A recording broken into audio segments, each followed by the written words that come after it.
Di bawah kubah kekuasaan Gedung Putih, Presiden Amerika Serikat Donald Trump kembali menyampaikan pidato yang syarat klaim kejayaan. Dengan nada penuh keyakinan, ia menggambarkan Amerika sebagai negara yang sedang melaju menuju masa depan paling gemilang dalam sejarahnya. Lebih kuat, lebih makmur, dan lebih hebat dari sebelumnya. Dalam versi Trump, Amerika bukan sekadar pulih, tetapi sedang memasuki zaman keemasan baru. Sebuah narasi besar yang terdengar indah, terstruktur, dan meyakinkan jika didengar dari ruang kekuasaan. Namun di luar tembok putih Gedung Putih, Amerika yang lain hidup dan bernapas.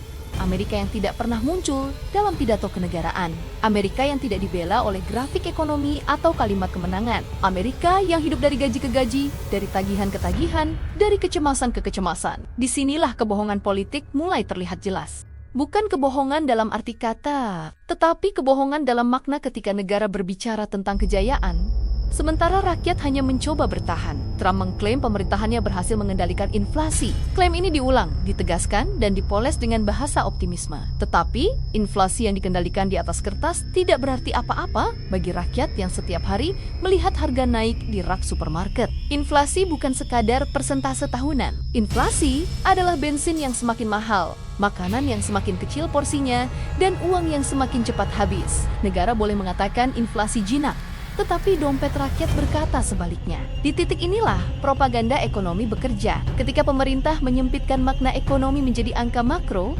mereka sekaligus menghapus pengalaman hidup jutaan orang. Pertumbuhan ekonomi dijadikan tameng politik, sementara ketimpangan dibiarkan menganga. Ini bukan kegagalan komunikasi, melainkan pilihan kekuasaan. Trump kembali memainkan isu imigrasi sebagai bagian dari narasi ekonomi, seolah-olah masalah keterjangkauan hidup di Amerika bersumber dari perbatasan, bukan dari struktur ekonomi itu sendiri. Ini adalah pola lama, mengalihkan kemarahan rakyat ke arah yang aman secara politik. Ketika rakyat sibuk memperdebatkan siapa yang masuk ke negara, mereka lupa bertanya mengapa hidup mereka sendiri semakin sulit.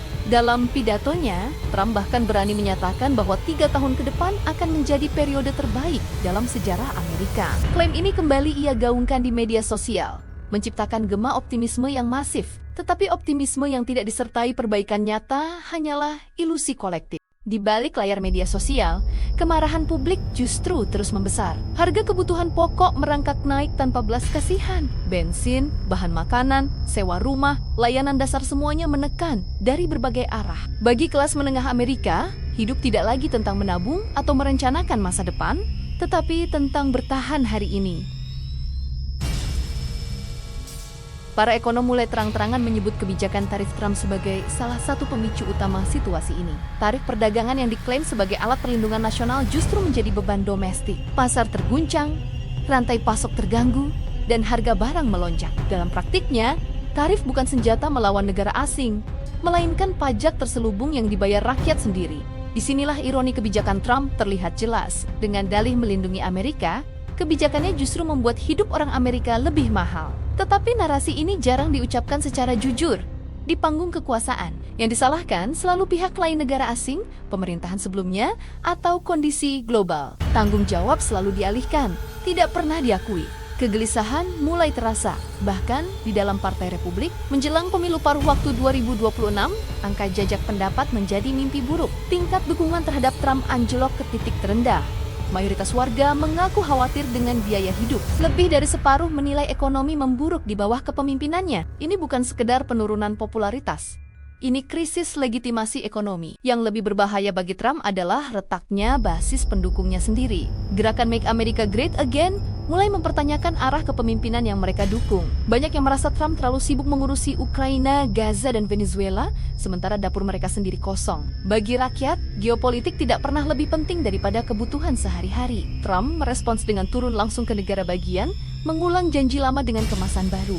Di Pennsylvania, ia kembali berbicara tentang Amerika yang terjangkau, tetapi publik tidak lagi mudah diyakinkan. Janji tanpa perubahan hanya terdengar seperti pengulangan kosong. Alasan menyalahkan pemerintahan sebelumnya juga semakin kehilangan daya. Waktu telah berjalan, dan kebijakan saat ini sepenuhnya milik pemerintah sekarang. Roger Chester, pemilih Trump dari Illinois, menggambarkan kepemimpinan Trump sebagai angin yang berubah-ubah. Tidak ideologis, tidak konsisten, hanya mengikuti arah dukungan massa. Meski bekerja 7 hari seminggu, Roger masih mencoba percaya, tetapi kepercayaan yang bertahan di tengah penderitaan bukanlah bukti keberhasilan pemerintah, melainkan bukti betapa kuatnya harapan rakyat. Berbeda dengan Roger, Sherry Campos tidak lagi menutupi kekecewaannya. Ia memilih Trump dengan harapan hidup lebih murah. Harapan itu tidak terpenuhi, harga makanan terus naik, dan janji politik terasa hampa. Dalam demokrasi, kekecewaan pemilih adalah awal dari perubahan kekuasaan.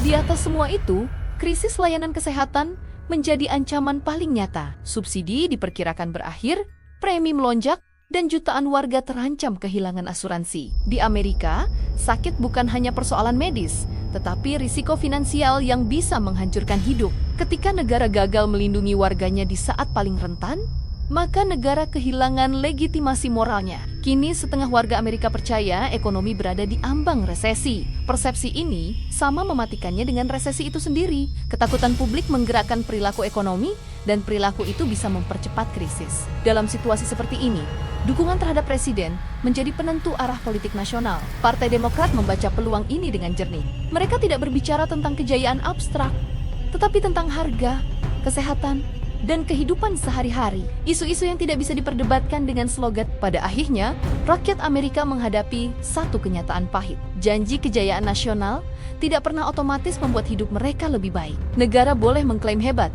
tetapi rakyat mengukur pemerintah dari hal paling dasar. Apakah hidup mereka lebih ringan atau lebih berat? Dan hari ini bagi jutaan warga Amerika, hidup terasa semakin berat. Jika kejayaan tidak pernah turun ke meja makan, tidak pernah meringankan beban, dan tidak pernah memberi rasa aman, maka kejayaan itu bukan milik rakyat, ia hanya milik pidato, milik kamera, dan milik kekuasaan. Di tengah pidato besar, slogan kejayaan, dan narasi kekuatan negara, yang paling jarang didengar justru suara rakyat biasa. Padahal, di sanalah dampak kebijakan benar-benar terasa. Ekonomi bukan hanya soal angka dan grafik, tetapi soal apakah hidup menjadi lebih ringan atau justru semakin berat. Selama jarak antara janji kekuasaan dan realitas rakyat terus melebar, kritik akan selalu relevan. Karena kekuatan sebuah negara tidak diukur dari retorika, melainkan dari kesejahteraan warganya. Terima kasih sudah menonton channel Geoekonomi Politik. Sampai jumpa di video berikutnya.